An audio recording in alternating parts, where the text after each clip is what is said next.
So to introduce our speaker for today, Dr. Stephanie Mawson, PhD, is a lecturer in early modern history at the University of York in the United Kingdom. She received her PhD from the University of Cambridge in 2019 and has held early career fellowships at St. John College in Cambridge and the Instituto de Ciencias Sociales in Lisbon. Dr. Mawson's research centers on the world of island Southeast Asia and its global connections across Pacific and Indian Oceans in the 16th and 17th centuries. Her research focuses on questions of indigenous agency, resistance, and sovereignty in the face of European imperial expansion. So, with a warm round of applause, may we welcome Dr. Stephanie Mawson.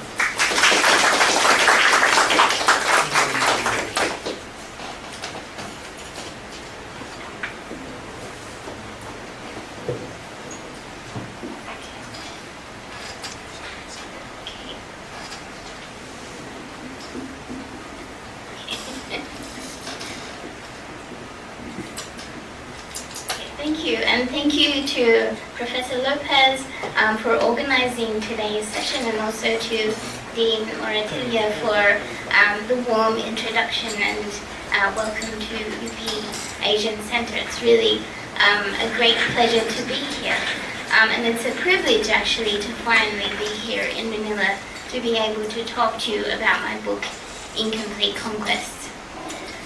So the book began really as a re-examination of the early colonial period in the Philippines.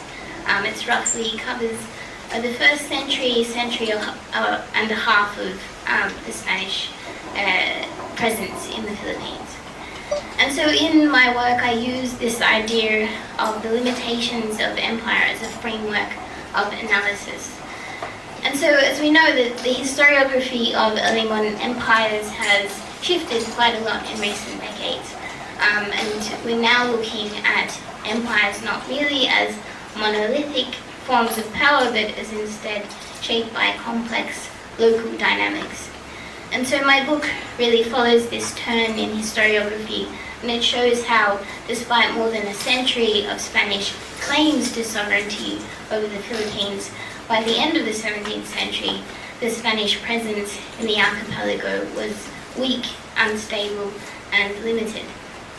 And I detailed the multiple ways in which Philippine communities defined the limits of empire territorially, economically, spiritually, and militarily, such that Spanish colonial control was constantly frustrated and contested. Now, before I go into more details about what the book covers, I thought it might be useful to say a little bit about how I came to write about the Philippines in the first place. And this is something that always, I think, interests Filipinos, particularly as I'm someone obviously coming to this from outside, as a historian of early modern global history whose interest is really in how early modern empires work. And you would all know, probably better than I, even, that interest in the Philippines has continued to grow in recent years, and this is particularly among historians of empire and trade. And so UP, of course, happily hosted the inaugural conference of the Society of Early Trans-Pacific Studies only a couple of weeks ago, and I was very disappointed that I wasn't able to make it to that conference.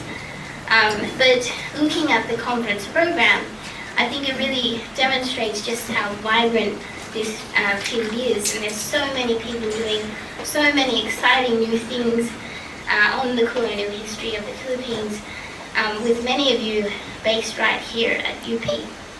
And so even though I sadly missed the conference, I'm very excited to finally be here and to be able to learn from all of you as well about what you're doing.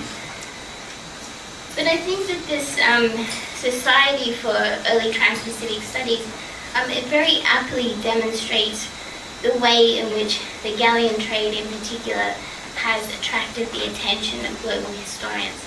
And they're excited by these histories of encounter and exchange and connection across maritime spaces. Within this new historiography, the Pacific Ocean looms large as a conduit of people and goods, connecting the mangrove-lined shores of Manila Bay with the bustling trading ports in Fujian and Acapulco. And these global connections are also what drew me first to the Philippines as well. So as an undergraduate in Australia, I was interested in new histories of empire that focused on ordinary people. I was reading all of these exciting histories of slave rebellions, sailor mutinies and piracy. And the early modern period to me seemed also like a moment in history where everything we think we know about the trajectory of global history was still uncertain. It was still evolving in all of these complex and exciting ways. But working from Australia, a lot of this historiography did seem very Anglo-centric. And so instead I took myself to Mexico with the aim of studying the Spanish Atlantic. And I had this idea that I would research a particular set of rebellions in Mexico City. But instead, what I discovered in the Archivo General de la Nación in Mexico was a whole ream of documents about convict transportation between the Philippines and Mexico. So this research led me later on to look more broadly at the migration of Spanish soldiers across the Pacific and the scope of the military presence in the Philippines. And one of the things that really stood out for me when looking at this social history of soldiers was this, what I saw at the time was a sort of a gulf of understanding about how the colonization of the Philippines happened and what I was actually reading in the archives. And so within this older historiographical understanding, Spanish colonization was said to have taken place very quickly. It was efficient, it was met with limited resistance. And so in just a few short decades, by the mid-17th century or the late 17th century, all of Philippine lowland communities were said to have been brought under colonial control to be incorporated within Spanish encomiendas and converted to Christianity. So this is, of course, the famous argument of John Leddy Phelan, that there was a relatively bloodless conquest of the Philippines, at least by comparison to the Americas. But even more recently, we have one of Southeast Asia's most famous global historians, Victor Lieberman, and he's argued that Hispanization took place without opposition, and he says this is thanks in large part to the social structure of the Philippines prior to Spanish colonization. And so before the Spanish arrived, Philippine society was highly fragmented and dispersed. There were no state-based polities, nothing that compared in any way to the Aztec or Incan empires, for example. And so the traditional analysis here has been that the absence of these centralized state structures in most parts of the archipelago meant that the introduction of the colonial state into this space was truly revolutionary and easily swept aside pre-colonial society. But this is not really what I found in the archives.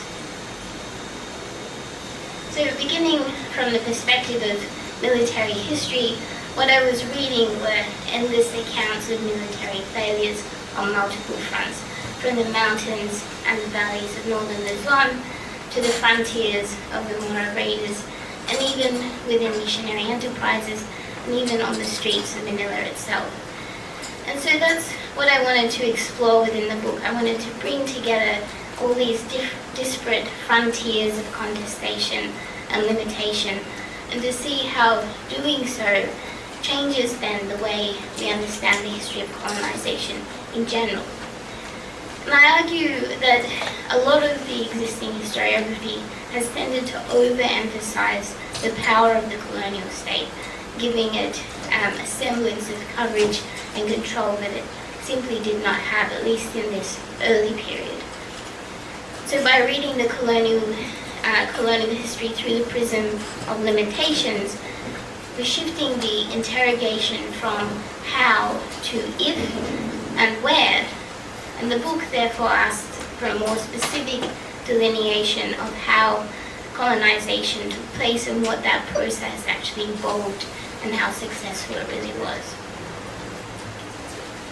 So I examined the myriad of factors that place limitations on the establishment and expansion of empire.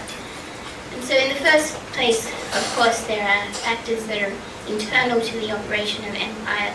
You can think about weak bureaucracies, financial crises, local corruption, imperial overreach, and most importantly, a lack of agents of empire, of priests and of soldiers who were essential for the work of imposing colonial control. In my studies of soldiers, I've discovered that quite a lot of the soldiers serving in the Philippines were actually unfree convicts, and they were sent across the Pacific as part of programs designed to socially cleanse the highways and the cities of New Spain of undesirable criminal and vagabond elements. And so as untrained and unwilling recruits, these convicts were less than reliable. They could turn to desertion and sometimes to large-scale mutiny. And so one of my first questions really was, how was it actually possible for this supposedly rapid colonization to have taken place when the Spanish presence in the Philippines was really quite small, and the resources seemed to be stretched so thin? And when the men who were undertaking these conquests couldn't always be relied upon. I mean, of course, we know that the Spanish did rely on indigenous allies to make up their shortfall in manpower, but as with elsewhere in the empire, these alliances were always contingent, and they could break apart at points as indigenous people deserted, refused to cooperate, or rebelled. And I would say rebellion is really a constant thread throughout each of the chapters. It deals with famous examples that you would all know, the Tumblr, Sumuroy, Malang rebellions, as well as many localized and lesser known events. And so my book therefore also emphasizes that the limitations of colonial control were determinedly shaped by the actions of indigenous and other non-European actors.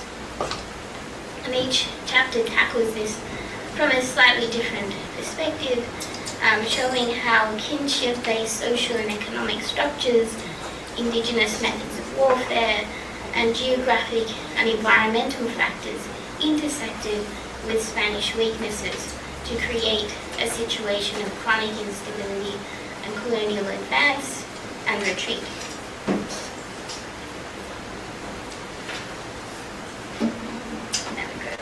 So the first chapter begins in 1660 to 1663 with a series of crises that rocked the Spanish colony. This includes the mutiny and rebellion in Pampanga and Pangasinan, the threatened invasion of Manila by the Chinese warlord Koxinga, and ongoing conflict with slave raiders in the south of the archipelago. And I chose to begin the book deliberately with these multiple challenges because I think they aptly demonstrate many of the points I wanted to make about the nature of colonial rule, the strengths, the weaknesses, the breaking points that led to rupture and crises. The second two chapters emphasize in different ways the influence of pre-Hispanic social, economic and cultural systems on both colonial extractions of labor and tribute and on religious conversion. And I argue in both cases that Spanish institutions had to adapt to local conditions or face significant levels of resistance from local communities. But also that such adaptations made by Spanish officials and missionaries also undermined some of the core aims of colonization. They allowed indigenous elites to retain a lot of their authority within communities, for example, and helped to explain the continuation of pre-Hispanic religious practices side by side with Christianity. Chapter 4 explores the weaknesses of Spanish defenses through their interaction with the slave-raiding polities in the south of the archipelago. Weak and reliant on convicts and other unfree recruits, the Spanish military often proved insufficient for the task of defending existing colonial outposts, let alone for enacting these ambitions of further imperial expansion into Mindanao and Sulu and the Maluku Islands. And similar military weaknesses are also found in the history of Spanish interactions with mountain communities, which I examined in Chapter 5. And so this chapter charts the extent of flight and uncontrolled mountain regions, as well as the largely unsuccessful actions taken by colonial authorities to try to gain influence over these regions. This is a story that's really familiar for the Cordillera region, of course, but I argue that the same dynamics can actually be witnessed across many upland regions throughout the archipelago. And I also argue against this binary that exists between upland or mountain communities and their lowland neighbours. And so in Chapter 6, I recount the long history of insurgency in the Cagayan Valley, which is a lowland region of the Philippines, which really remained largely unpacified well into the 18th century. This chapter investigates the connection between valley peoples and their upland neighbours, and it shows how Spanish efforts to explore and settle the Cagayan Valley were resisted. And finally, I deliberately chose to end rather than to begin by returning to Manila. And I focus here on the rise of two parallel cities, the Spanish-controlled Intramuros and the much larger Chinese settlement in Manila outside the Spanish city walls. And I argue that even here, in this heartland of Spanish control, Spanish power was still impacted in significant ways by this parallel Chinese Manila, where Chinese merchants and labourers continued to exercise power over the commercial life of the city and forced the Spanish into a situation of ongoing dependence. So that's a really brief overview of the contents of the book. I thought it might be worthwhile now highlighting a few of the key important claims that the book makes.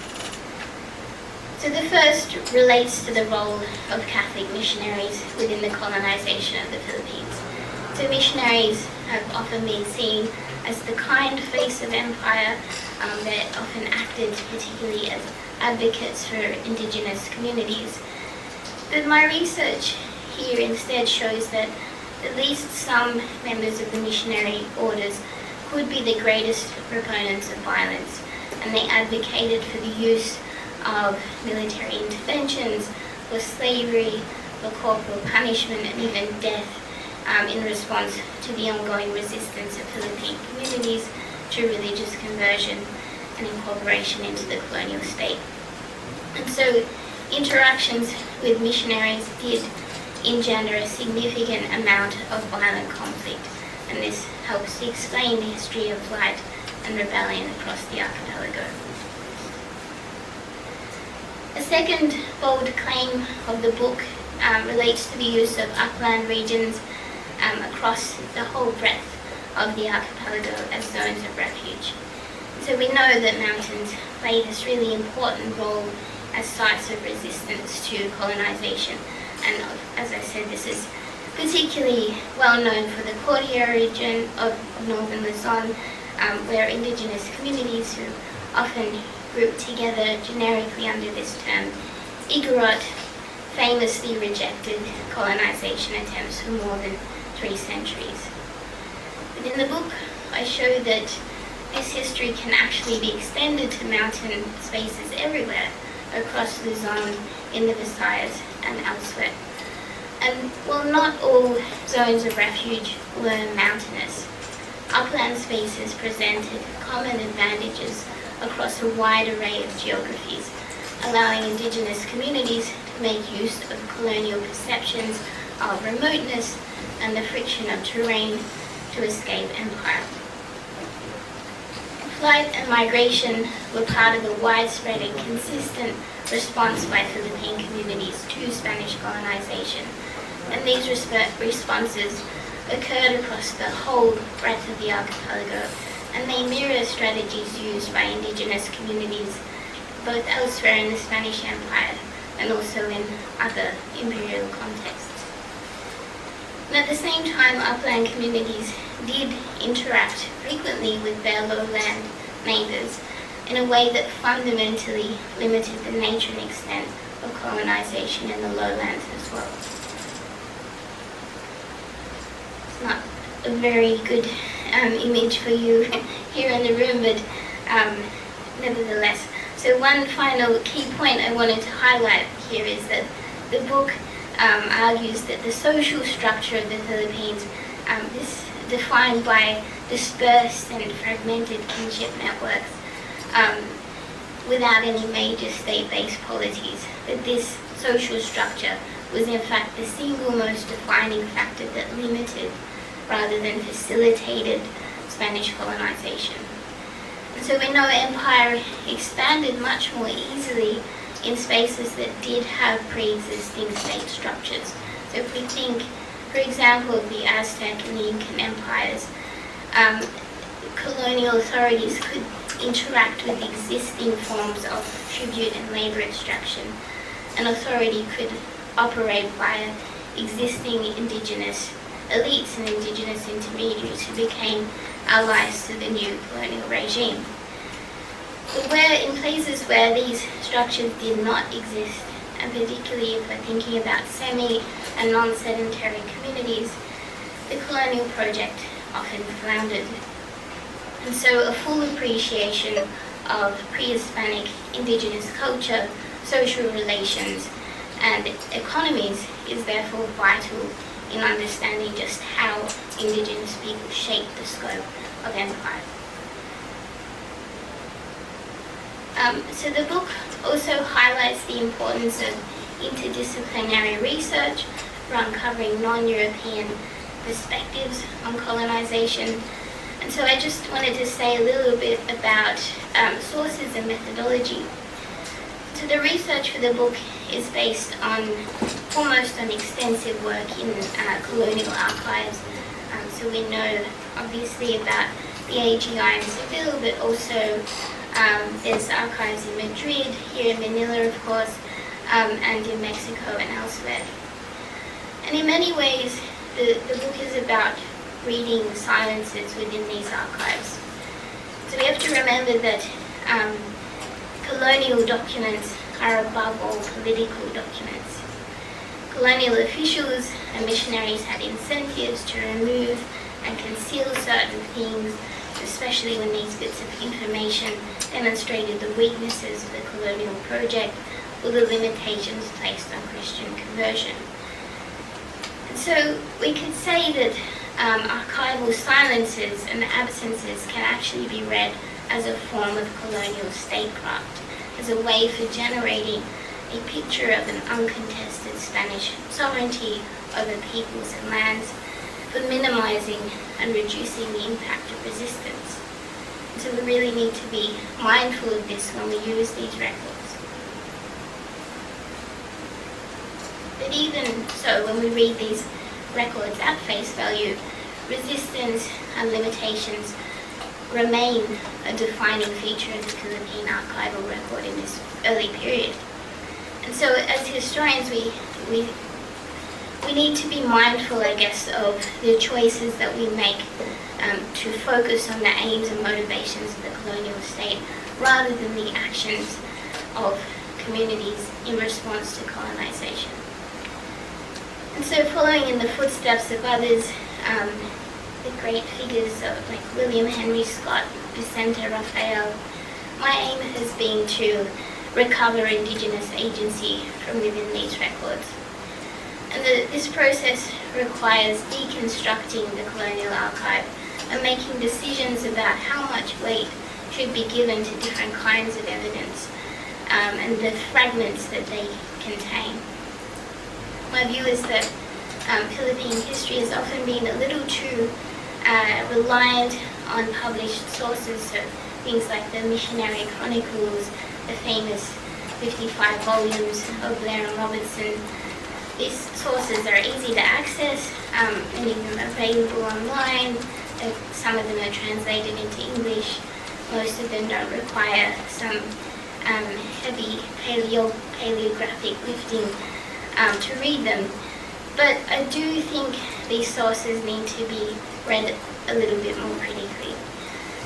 And after all, their purpose, particularly with the Missionary Chronicles, is to assert the success of Spanish imperialism, and in particular the successes of various missionary orders who wrote these chronicles.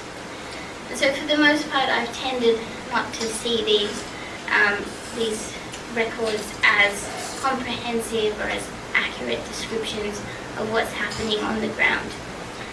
By contrast, the archival records, so what we find in Seville and in some of these other archives, they're actually filled with a wealth of hidden information about local histories. Particularly records related to the military can tell us about the movements of Indigenous communities, the weaknesses of Spanish defences, the tactics and strategies that Indigenous people use to resist or evade colonisation. There's also a lot of interesting official investigations and inquiries that provide critical insights into things like demographic data, and very occasionally we do have some documents that give some kind of voice to Indigenous communities. But definitely finding anything approaching an authentic Indigenous voice is difficult. And it requires a creative and above all extremely thorough accounting of the colonial archive to piece together the small strands that do exist. And in particular, researching Indigenous history, I think, has to become an interdisciplinary affair to overcome some of these problems. And so I rely on insights from archaeologists and anthropologists, as well as less traditional archives like oral history and folklore, where I've been able to access them. And so I thought I'd just end with a few examples of these alternative sources. And so I begin the book with a Visayan origin myth that tells of how the first lands were made after the sea and the sky got into a fight. And this myth was recorded in the late 16th century by the anonymous author of the Boxer Codex. But then it was again also independently recorded at the beginning of the 20th century by the anthropologist Mabel Cole. And so from this evidence alone, we can begin to see the continuities of culture across 3 centuries of colonial rule. Anthropologists like Felipe Landa Jocano are instrumental in shaping alternative understandings of Philippine history. Landa Jocano famously recorded the folk tales of the Sulod in the highlands of Panay. These are tales that bear the signature of the history of migration away from the colonial state. So where archival sources reveal acts of resistance to colonization, these sources show us something about Indigenous persistence. And Philippine archaeology, alongside anthropology, has also interesting things to tell us about this concept of cultural persistence. Stephen Acabado's by now very famous work with the Ifugao of northern Luzon has been enormously influential on my own work. His investigations into the origins of the Ifugao rice terraces shows how mountains became particular zones of refuge for communities wishing to flee the colonial state. Of course, while Acabado's work is very famous now, we also have other really important archaeologists like Laura Lee Juncker, who's conducted groundbreaking work with comparing historical, ethnographic and archaeological records to excavate Indigenous histories that fall beyond the scope of traditional colonial sources. In particular, Yuka's work on the Aita communities and their relationship with lowland neighbours is really groundbreaking. These communities are often seen as kind of historyless, as kind of wandering nomadic types that have existed in a historical stasis, incapable of change. And interdisciplinary research like this really helps to challenge these preconceptions. So as historians, it's important for us to take seriously the findings of research in these other disciplines. And doing so then shapes the way we understand and interpret the colonial archive. And what I think is most exciting about this kind of interdisciplinary collaboration is the possibility that it offers us to write histories of the diverse and dynamic communities that make up the Philippine archipelago. I always remind my students when I teach Southeast Asian history that the Philippines even today has more than around 180 languages, and this makes it one of the most linguistically diverse countries in the world. And this complex ethnography of the Philippines often gets lost within histories that choose to look only at top-down, state-based approaches to historical change. William Henry Scott famously described the rich ethnic diversity of the Philippines as something of a mess. But I actually think it's this mess that offers the historian the most interesting point of entry into the histories that fall between what he also famously called the cracks in the parchment curtain. The implicit here in Scott's poetic language is a critique of nationalism and its capacity to flatten and obscure rich and diverse and often disunified histories of multiple peoples and places. We can really say that historical perspectives matter. If we shift our view away from the walls of Intramuros, Manila, if we climb the mission walls or follow the paths beaten through the hidden tracks into zones of refuge, our understanding of the colonial period in the Philippines in turn begins to shift, turning away from the emphasis on the establishment of Spanish power and institutional control towards the experiences of local communities. I think this history challenges us to look back on the early colonial period not as one of enduring colonial control, but rather as a period of chronic instability and colonial advance and retreat that created only a patchwork empire.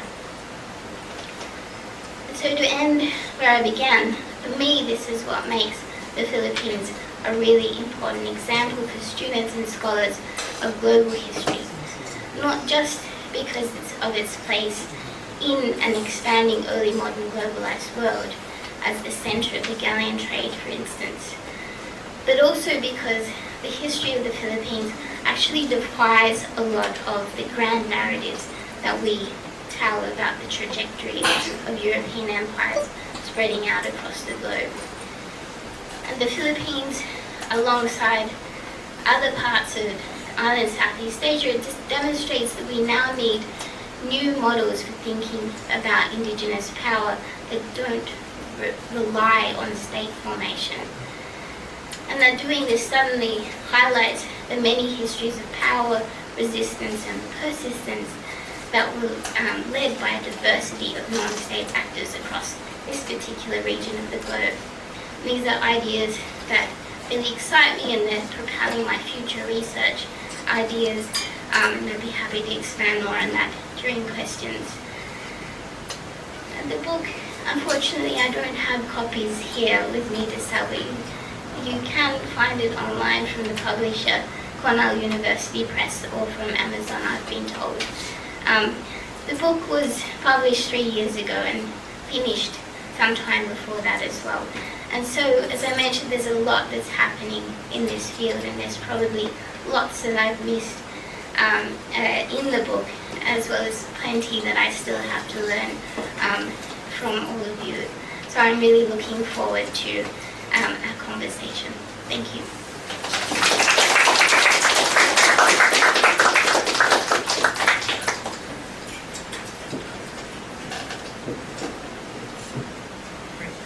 So thank you, Dr. Mawson, for that wonderful presentation. So now we move towards the reactions. So to introduce the first reactor, we have Dr. Grace Liza Y. Concepcion, PhD. Dr. Grace Liza Y. Concepcion, PhD, is an assistant professor at the Department of History, University of the Philippines, Diliman. She holds a PhD in history from the University of the Philippines, where she explored colonial dynamics in Laguna during the early Spanish period. She earned her MA in history from Universidad de Navarra, Spain, focusing on primary school teachers in Luzon during the late 19th century. She also acquired a BA Honors in English from the University of Witwatersrand in South Africa, and a BA in Humanities from the University of Asia and the Pacific. She has previously served as Executive Director of the University Research Office at the University of Asia and the Pacific, where she led initiatives to enhance research output. She also served as Chair of the History Department and Vice Dean of the College of Arts and Science of UANP. Her research has been published in local and international journals. Dr. Concepcion has also contributed to several book chapters and edited volumes, examining topics such as missionary costs and land tenure practices in the Philippines. She has received numerous awards and recognitions, including the Saysayan Fellowship Grant in 2023 and the Mendel Fellowship from Lilly Library, Indiana University in 2019. To introduce the next reactor after Dr. Concepcion, we have Dr. Ariel C. Lopez, PhD. So Dr. Lopez is an associate professor at the Asian Center, University of the Philippines, Diliman. He earned his PhD in history from Leiden University in the Netherlands. He specializes in Indonesian studies, colonial and maritime history, Philippine history, and Southeast Asian history. So let us first hear from Dr. Concepcion. A warm round of applause.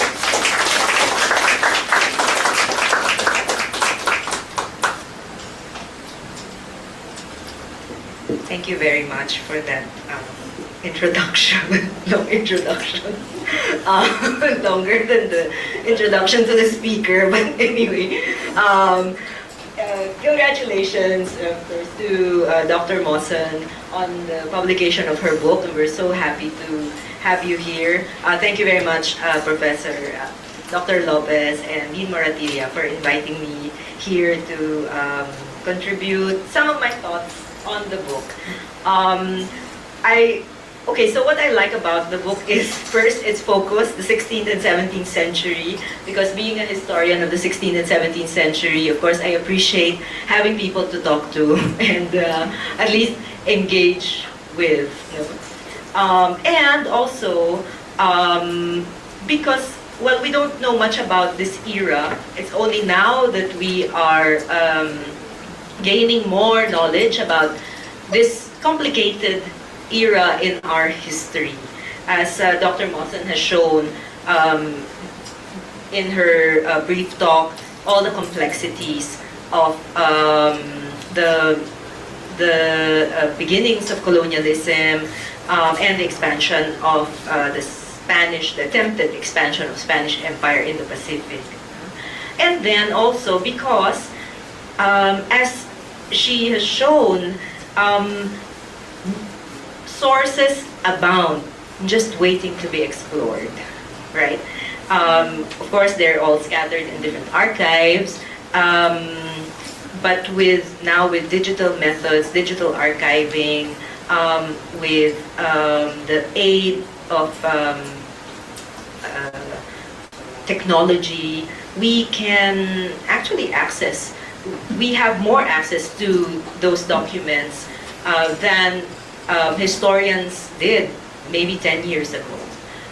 So it's very encouraging, especially for the younger historians here, to explore the sources available to get to know more about our history. And then using disparate sources, civil and church records from various archives, as she showed earlier, she consulted 11 different archives in 6 different countries. Dr. Mawson was able to form a narrative of Philippine engagement with the Spanish Empire. And in this narrative, she privileges the action of agents, people, and local political and geographic factors that challenge the position of the Spanish Empire in the Philippines. And, well, I also like the chapters, the thematic chapters which relate stories. If you read the book, you will see that she's a brilliant storyteller. And it's what the narrative hooks at the beginning actually encourages to read more. The introductory paragraphs of each chapter awaken the reader's interest. I like the focus on actors. Dr. Mawson offers a novel approach by highlighting pre-existing social structures, indigenous agency as key factors in shaping Spanish policies in the Philippines. And then,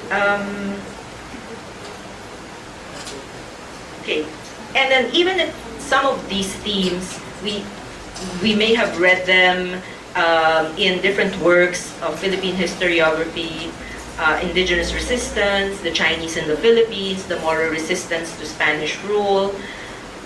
What I like about the book is Dr. Mawson places them as parts of one story and thus interconnected.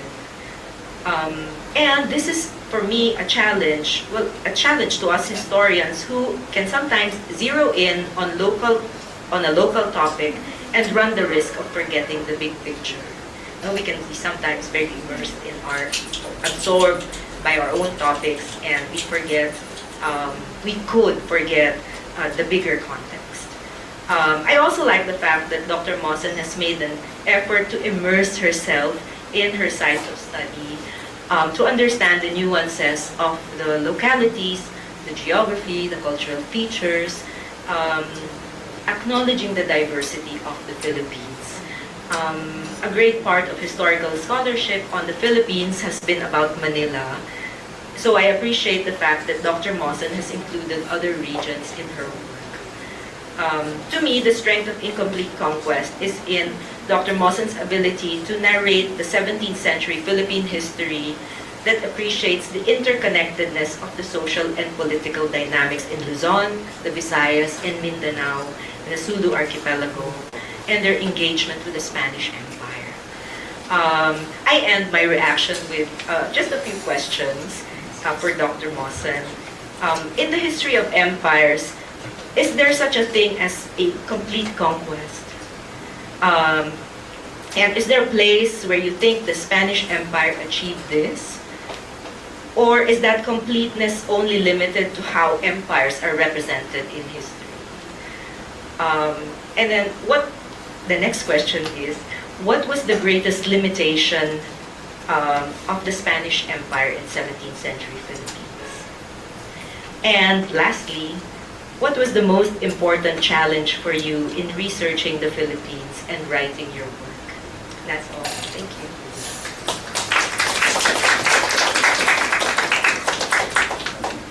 Pang Miss Universe. Good afternoon, everyone.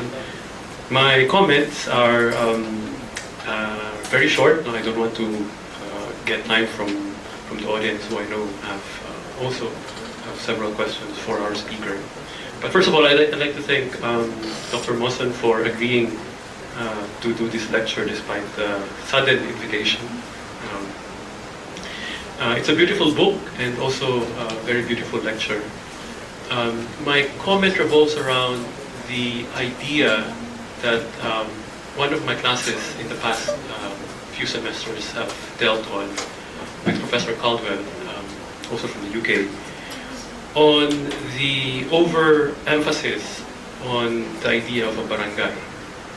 and therefore the dissolution of in historiography of the presence of Philippine polities before Spanish colonialism. And these are the bayan. And they are not dispersed settlement. I mean, they could be confederations, supralocal polities that connect with not only the immediate environment, but perhaps to other regions, even islands.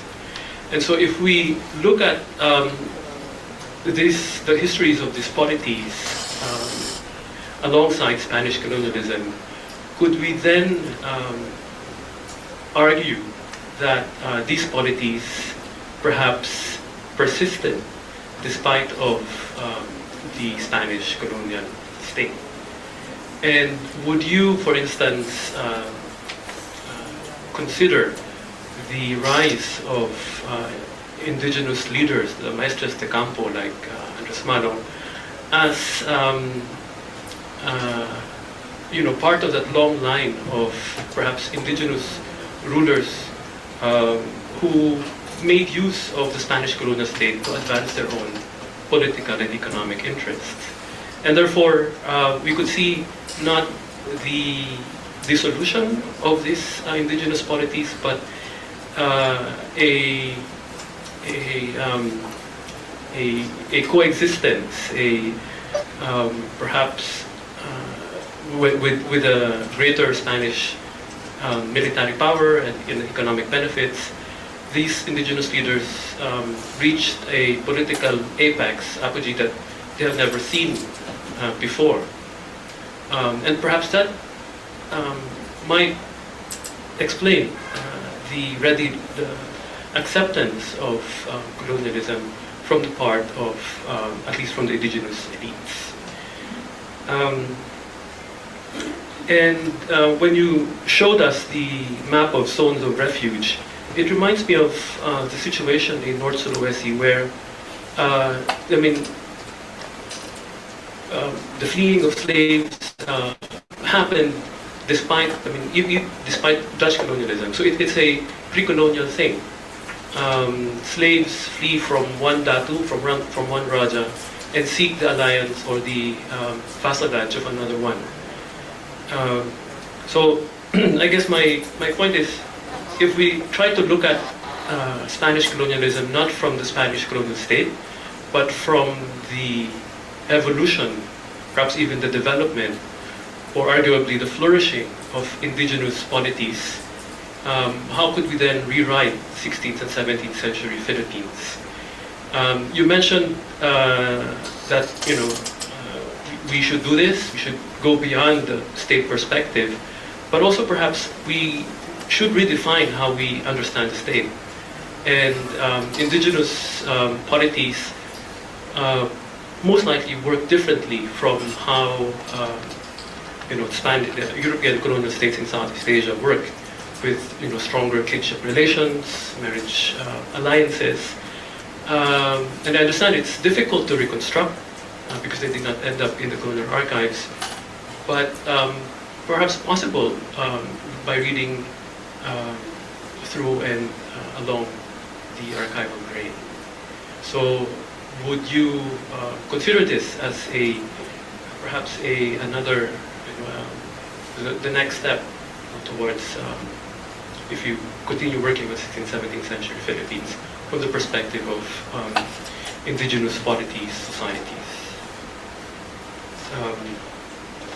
Yeah, I think that's my main comment. Thank you very much.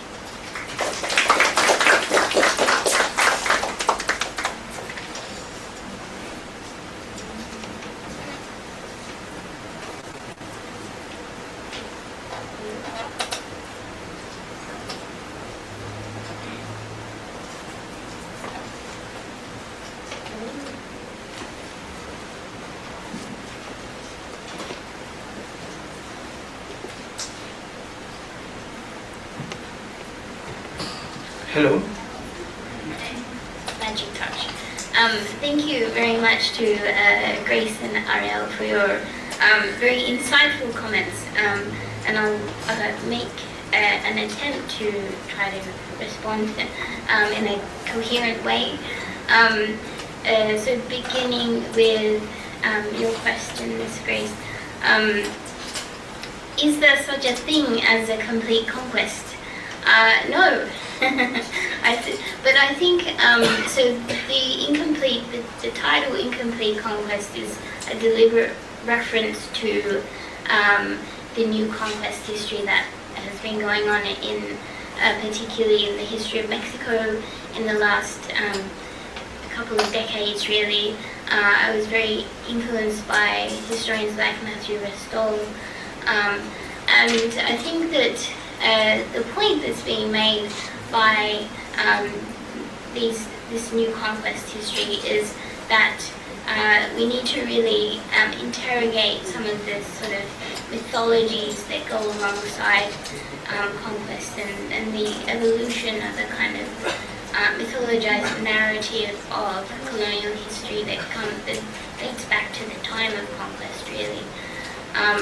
And that once we start doing that, we actually then start to understand colonization better. We actually understand how it happened, where it happened, where it didn't happen, and we get a more rounded picture of the colonial process and the fact that it's, I mean, arguably is still ongoing.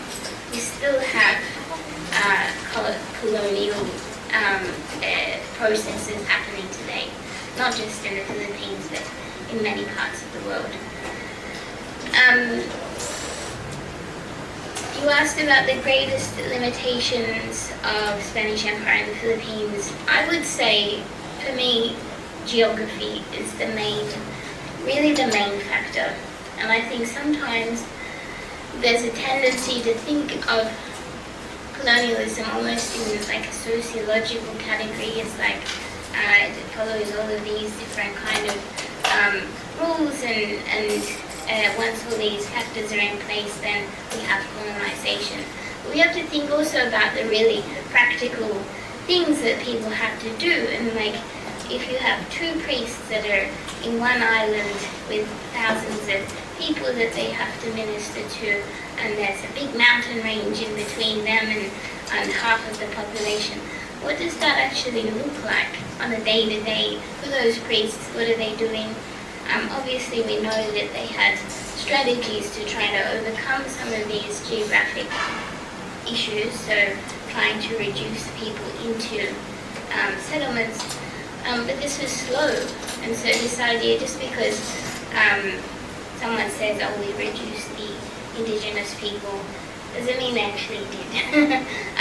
Maybe eventually, but, and so the point is that if we think about geography and also about remoteness, even today, some of the places that were claimed as conquered are very remote, and it's hard for us to get to. So how were people doing it without roads, maybe even without like horses, things like that. So I think geography is the main thing. And it struck me, even though I write about mountains, it's not just about mountains. It's also about, James Scott likes to talk about friction of terrain. We can see friction of terrain in other places as well, like even in open grasslands. If a person is coming there for the first time, doesn't know where they are, how are they going to find the people, that kind of thing. And also, I think waterways provide another kind of friction of terrain, particularly if you have hostile forces who are preventing your access to safe harbors and things like that. The greatest research challenge, I mean, once I got over the shock of Spanish paleography, I think, so I would say, as you said, just the sheer volume of possible documents that exist. And for me, I really wanted to go into granular detail on specific places. sometimes that was frustrating because there just wasn't anything about a particular place. So you might have a document from 1610 and then nothing again until 1710, and that was frustrating. And so thinking, well, how do you write a narrative with so few like points of information? And I do think that there's a lot more research, and it's an open field for everybody out there to keep working with these records. And it's not the case that it's an archive that's been exhausted by generations of previous scholars. As your work also shows, it's plenty that we can still find and write new and interesting things about. For the other comment, so many thoughts. I don't know if I'll be able to put them all together. So I think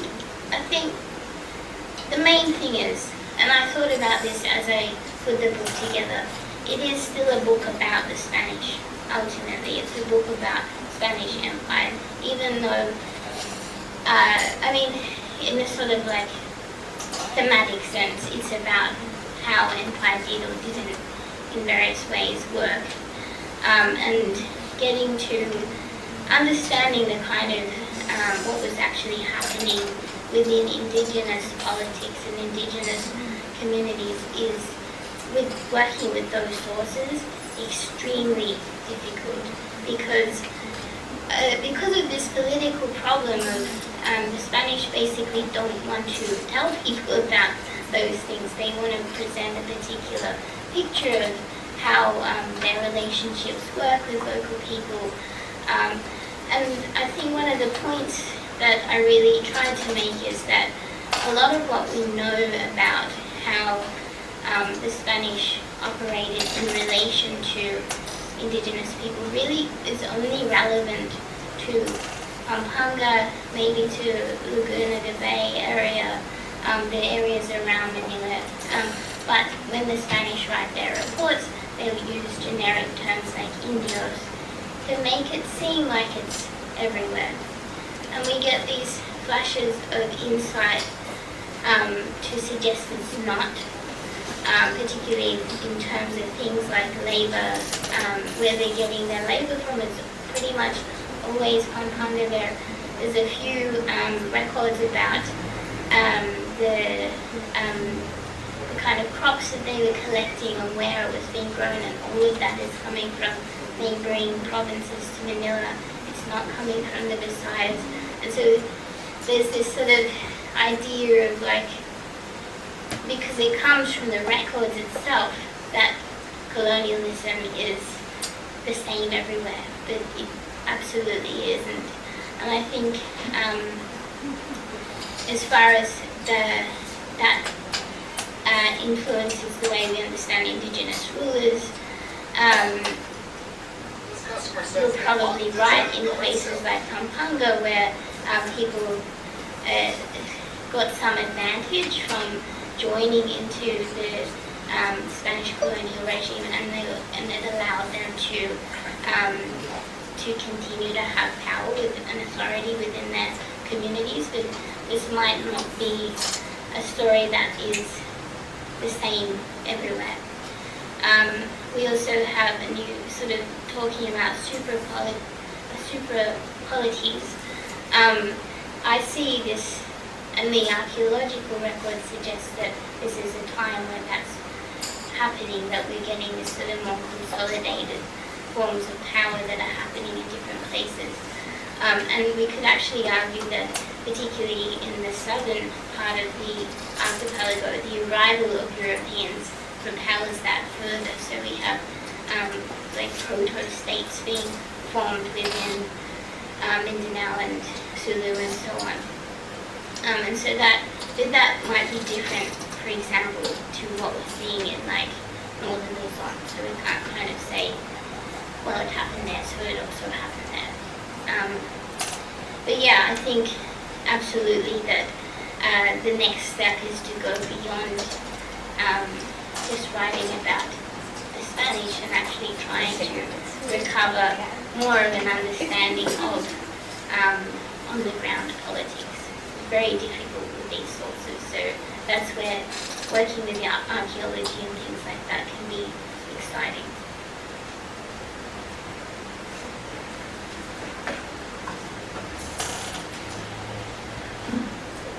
Okay, so with that, we now proceed to the Q&A session, the open forum. So for anyone who may have a question, kindly go to the, kindly raise your hand or go to the center aisle for the mic.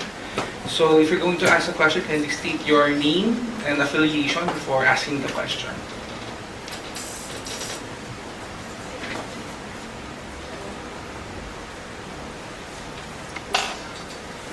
Hello. Hello, good afternoon. Name and affiliation. I am Cypriel Salas from UPD College of Home Economics. Brief insights down. As someone who lived both in Cagayan and grew up in Cordilleras, it was interesting to know that there was significant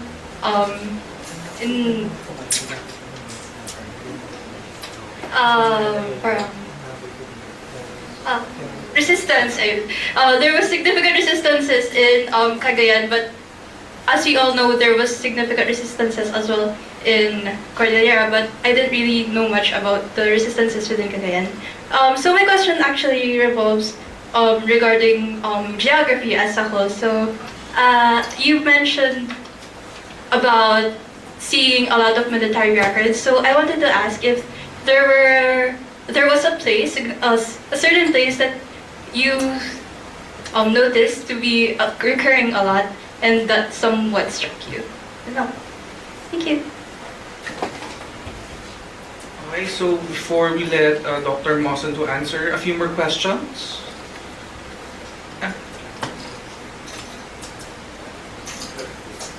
You may use the center mic.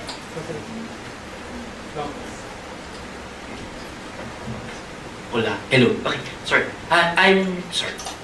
Hello. I'm Gio Caligia, an alumnus of Asian Center and from PUP, and also a graduate student in Obo Academy in Finland. Actually, I have two questions, but first, I just want to clarify because I couldn't recall if in your book, if you've put your work in conversation with Anne Stoller's concept of the what's the title of the book? Along the archival grain, because you're mentioning about that the Spanish Empire, particularly in the 17th century Philippines, has been trying to make it appear that their conquest is complete, but actually it's just in paper, if I got your argument correctly. And that kind of resonates, I think, with Stoller's concept of the epistemic anxieties that the colonial authorities have been troubled, and they put these things on or along the political lives of documents. And I just want to clarify if your work is trying to respond to that, or to kind of provide a more concrete, rather than, you know, as Stollers would do it, quite abstract way of doing her things along the grain. But my second question is, this is in relation to my my work. I quite find it interesting, and that in several parts of your, I think mostly in chapter 3 and in the last chapter, Manila, the Chinese city, and then the footnotes, that you mentioned about cases of homosexual relations, which, well, others might find the word homosexual outdated. But I want to ask, and in line with your, what you mentioned earlier, that through the lens of limitation, you want to shift from asking how to if and where. I think you mentioned that earlier. Now I want to ask if there were other cases of queer or homosexual, or I would like to say queer indigenous life in different archives that you've encountered which did not make it into your book? And if so, where can we find them? So it's kind of asking, thank you. Yeah. Okay, one more question. Thank you. Hi everyone. Hi ma'am. Good afternoon. I'm Maria Daniela Borrero from the College of Home Economics. I'm currently taking up my master's in family life and child development. So in line with that, I would like to ask the question if you encountered any information about children, women and children, about family life while you're exploring about the Philippines.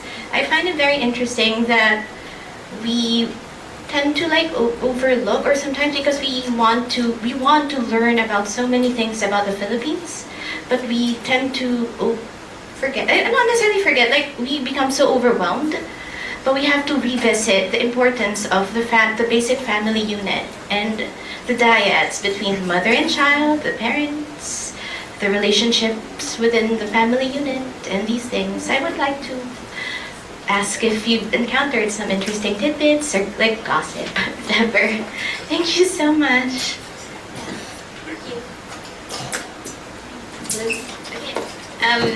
Thank you for all the very insightful questions. So to begin with, Cagayan, I've just come back from Tuguegarao, so it's a favorite place of mine. A place in Cagayan that was important to the history of resistance, I think that was the question. Well, I mean, there's many places that emerge within the records, and you would be familiar with them. Tuguegarao, obviously, but also Iquique, Pata, Abulug, Apari. These all appear, and they're all sites of either rebellion or there's fortifications in some of these places. Obviously, also churches are built. There's some very famous churches, and also church ruins with ruins of churches that were extremely important in the 17th century. But for Cagayan, the main thing that struck me really is that there was sort of what we would call a frontier that was established that was fairly fixed right up until the mid-18th century, and Tuguegarao would be the southernmost end of that frontier. So if we think about Isabela province today, that's where the missionaries really had a very hard time actually gaining any sort of permanent foothold. They constantly tried, but it wasn't until a road was finally built between Manila that went across the mountains of Nueva Vizcaya into the valley that we finally have what we would think of as more of a consolidated presence in most of the Cagayan Valley. And so it was fairly easy for anyone who just wasn't interested in being part of the Spanish settlements in the north of Cagayan to just sort of migrate further south. And that migration continued and is, Stephen Acabado argues, and I would agree with him, that that in part accounts for the migration of people into Ifugao and other parts of the Cordillera in the 18th century, and possibly earlier as well. And Stoller, yes, yes. I don't know if I would be so bold as to say that I'm adding. I mean, I obviously agree with Anne Stoller, but I think there's definitely a lot of what you referred to as epistemic anxieties. This is sort of what characterizes the whole archive, is just this sort of pivoting from one crisis to another and one tragedy to another tragedy. And very occasionally we get a letter that says everything is well and we're all happy, but mostly it's just an account of all the things that are going wrong I guess this is absolutely, I mean, as I said, a kind of, we could say almost, it's part of a strategy of statecraft because being at the other side of the earth, you need resources, so you're sending all of your litany of complaints back to Spain in order to get more funding, more people, more missionaries, and so on. And it does mean we need to be careful about sort of over-exaggerating the importance of some of these crises, but I think it also does say a lot about what a difficult time the colonial state had in the Philippines. As for homosexual relations, so I mean, we know obviously that there was a third gender in the Philippines.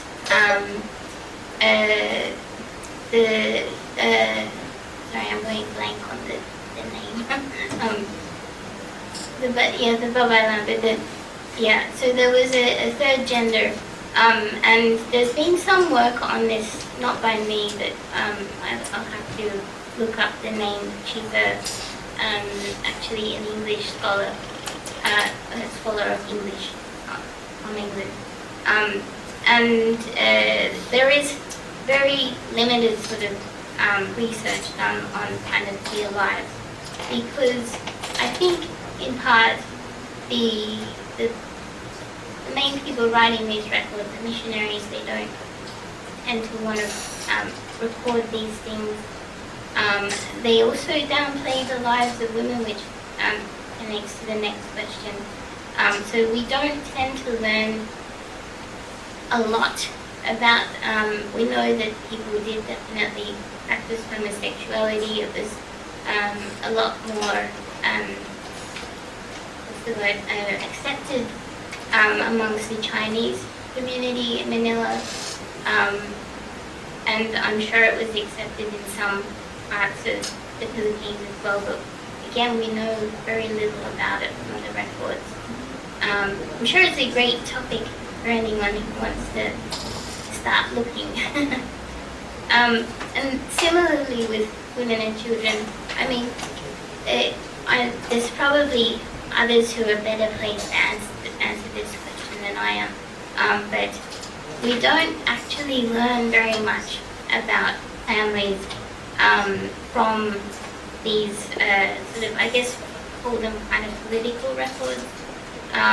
There's probably other sources that I haven't looked at where you would be able to find more information about families, and especially as we go further on into the 18th century and we have a sort of better preserved set of records, we'll get more of that information. But it's not really, I guess, my area of expertise. So unfortunately, I don't have too much gossip for you. Okay, a few more questions. Again, you may go to the central aisle, to the microphone. Good afternoon. I am Adrian Benedict from the University of Asia and the Pacific. My question is about, well, the Spanish lost to the Portuguese of securing the Spice Islands, and the Spanish colony here in the Philippines was subjected to a lot of different invasions and also rebellions. So it was very difficult for the Spanish to take hold for the Philippines. So aside from the Chinese trade, is there any other reason, or are there any other reasons for the Spanish to stay in the Philippines? And what are those? Is it solely by Chinese trade only, or is there something else? Thank you. Okay, a few more questions. Good afternoon. I'm Aldous Rubio also from Cagayan, and but now I'm based in UP Baguio taking my MA in history. My first question is very simple. It's actually one-liner. How do you define indigenous agency, especially in the Philippines now? It has become very political, no? in a sense, no? my friend here, Bene, also from Baguio, would debate how could they have agency when they are in a colonial system that pervades everything. No? So the second question is something little bit I'm thinking about because I'm working on it. What do you think of the phrase religion is somewhat of a middle ground between the natives and the colonial agents? Like, for example, in Cagayan, you have mentioned it in some of your chapters, I think, Doctor, that there are a lot of miracles or something like that. And to the friars, these were, interventions from above. Somewhat for them it was a victory. But for the natives, these are in favor of them. So I think in that case, they were communicating, but at the same time, they thrived in ambiguity. So they just left that, like loose ends. So for the natives, it was like, oh, we're worshipping our own gods, but just in a new form. But for the friars, they're worshipping their Christian God. So there's somewhat a kind of ambiguity there. And I hope you went to the barrios in Cagayan. There are some quote-unquote Catholic practices but are not actually Catholic. No? So the manifestations are still present today. So what do you think of those, of that idea actually? Like there was, how do I put this? Sorry, I'm nervous. I'm starstruck. So, yeah. So these are the friars. These are the natives. This is religion. They're communicating, but not actually. So that's how I put it. Thank you. Hi, a few more. Hello. I'm Lius Mangubat from US Senior High School. You explained that the Spanish soldiers were in their times considered low lives, nuisances, and they were sent to a very faraway land. Were the friars also like that? Did most of them actually want to go to the Philippines, or were they kind of forced to? Or yeah, because, and did this have an effect on how they treated the Filipinos? Again, due to time constraints with the number of questions, let us ask one brief question, then we can move on. If one brief question, sorry, I'm Marcos Felipe Palma Flores from the UP Department of History. I have two questions, Hannah, but I'll just ask a technical question lang. As somebody who presumably has no background in Spanish and Filipino, how did you engage with early Spanish paleography? Because from the perspective of undergrad history students, a lot of us do late Spanish period or even American period, or even after that, because when we see documents from the 16th, 17th, even 18th century, we look at it and we go, whoa. So we can barely understand this at all. So as an outsider, how were you able to engage with that to create such a comprehensive work? Okay, thanks. Hello po. My question would be, why is it that some, because in the Philippines we have a lot of different, I guess, ethnic groups, right? So why is it that some heritages and some histories are better preserved than others? For example, the Kapampangan language, I know that they had a lot of early interactions with the Spaniards, and yet the present-day Kapampangan language is kind of less mixed with Spanish compared to some of our other mother tongues. Thank you. Okay, next. Hello po. My question po is, considering that the Spanish encountered so many setbacks towards their colonization and their empire, I'm wondering what was their primary advantage that allowed them to recontextualize the narrative in their favor, in spite of the fact that they weren't actually able to take a complete hold of the Philippines po. And I guess an inversion of that would be, what was the most severe disadvantage of the indigenous Filipinos that did not allow them to take hold of that narrative themselves po? Okay, last question. So hello po. My main question was that you mentioned that in reality, Spanish military did experience a lot of failures. I'm just curious to ask that how big were these failures? Like, was it possible that the Spanish overall colonialization was just parang a bitter or parang a petty win, and that was it, or was the illusion that it was a bloodless conquest became the main contributor on why Philippines fell down to Spanish rule? Thank you. Okay. I'm gonna try to remember all of those questions. So I think the first was why did the Spanish stay in the Philippines? Was it just trade? So I mean, I think that trade is the main reason that that the colony was viable, because obviously you need finances to be able to run a settlement, and it's certainly why Manila was sort of the center of activity here. I mean, obviously there were sort of other things going on, like shipbuilding, and we have shipyards in various different parts of the Philippines, but all of this activity is sort of to facilitate the trade that's happening in Manila. In the 17th century, even though technically the Spanish didn't control the Spice Islands, they still had this sort of ambition. They had an outpost there, which was a food military drain on resources, but there was an ambition to be able to intervene into that space, and various different kind of like quite complex political attempts to control the spice trade, which did not work for the Spanish at all. And so we could say that in this early period, I guess an idea about regional expansion was a justification for the staying in the Philippines.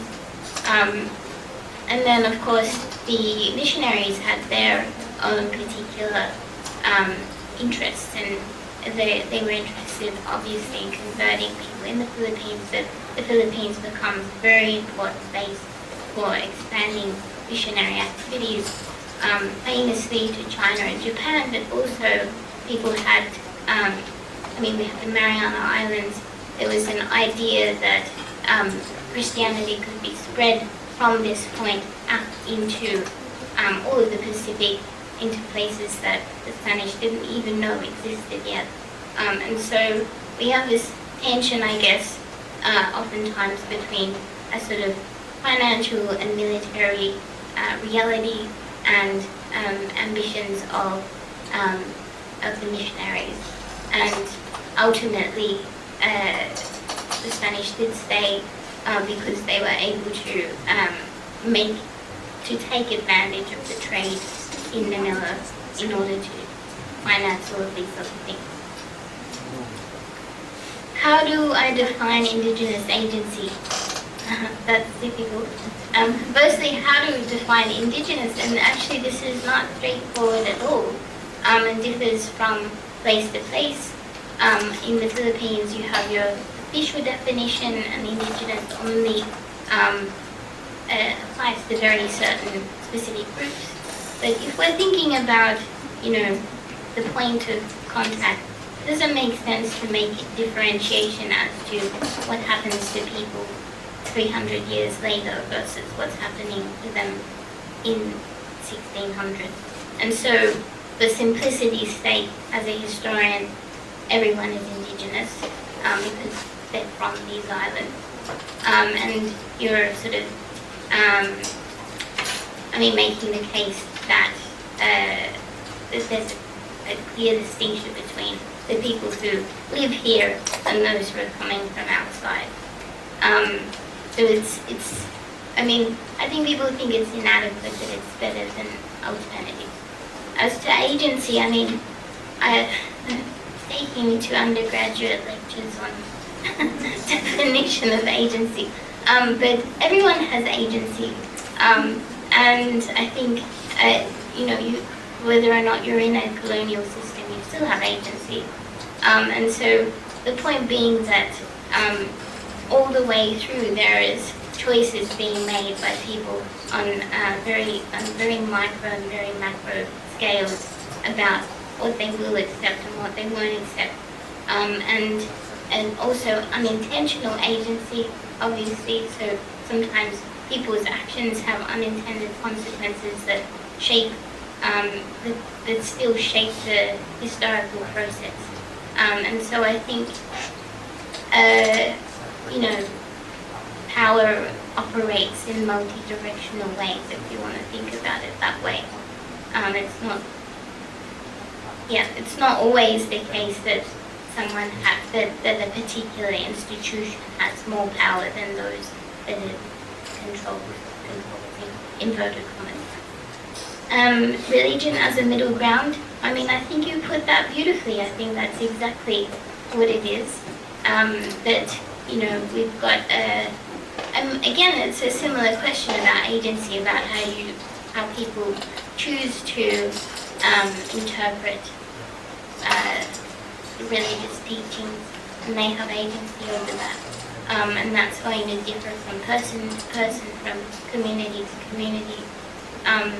And it's also what then leads to the very specific ways, the expressions of religion in different places. And that's not just here, that's everywhere. I mean, all over Europe, all over the Americas, you know, I think religion is not, we like to think of them as fixed categories, but nothing is fixed. This is why people don't like the term syncretism, because it's this idea that that indigenous religious categories are static, and then they come into contact with the world religions, and suddenly there's a new religion. But all religion is evolving all the time. Were the friars also lowlives? So, no, not in the same way, but we do have some complaints that are made by kind of Spanish officials. I mean, you don't know to what extent this is just somebody having beef with somebody else and writing things, you know, to disparage their personality. But like, there are some documents that do say that some of the friars were not up to the standard of what they would like. But for the most part, no. I mean, this was more of an issue with the secular priests than with the missionaries, who would have come, you know, they would have come all the way from Spain. They would be sort of representing the missionary orders, and mostly would have been, some of them were disappointed at being stuck in the Philippines because they wanted the glory of going to Japan or somewhere else. But most of them, I think, wanted to be here. Tips on Spanish paleography. Well, I cried the first time I saw what I was going to work with, and I thought, okay, well, that's it. I'll just go home and I'll be an English historian. I'll write about the English Civil War. It'll be fine. So the point being, don't give up. And I mean, I tell this, I have some students who work with paleography, and my advice is that it's slow, but that's the benefit. And actually taking the time to work out what the letters are, and you know, what the meaning is of each sentence. That's part of the process of getting to understand the source and understand the history. And this is something that when we read really quickly and take notes really quickly, we actually lose a lot of that sort of depth of knowledge. So I think it's hard, laborious. Eventually it gets easier. Eventually you get to the point where you can skim read some of these sources, but it's worth the effort. Why are some languages better preserved? Again, I think there's probably others in the room who would be able to answer that better than me. Somebody did tell me, they were talking about Ibanag language, and up in Cagayan, they're constantly looking for the original dictionary of the Iraya language, which is a language that's mostly lost today. And so possibly one explanation is that some languages are better preserved because missionaries were using those languages and preaching in those languages. And then, of course, I suppose you have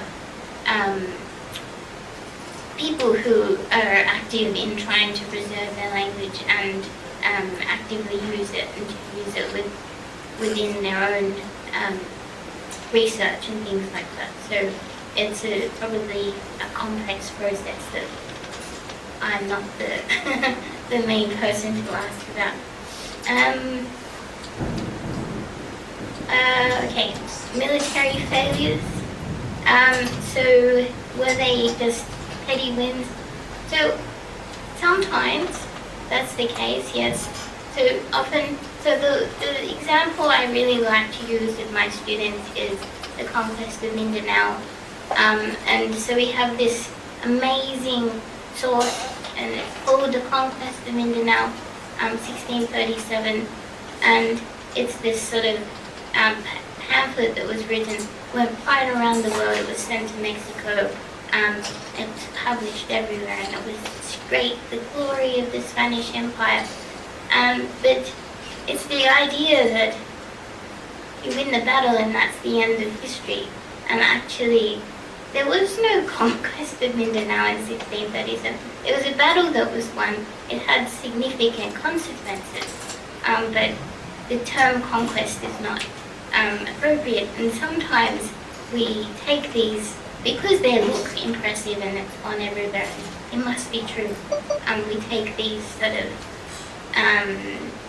proclamations as gospel truth, and in fact they're not. The other example is the Conquest of Ternate, 1606. Again, they're really, they're calling that a conquest is pretty ludicrous, really. And so sometimes these military wins were quite petty, but they had these sort of propagandistic value that then allowed for other things to take place.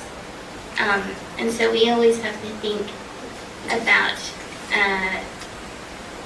kind of one step forward, two steps back when we're thinking about military conquest.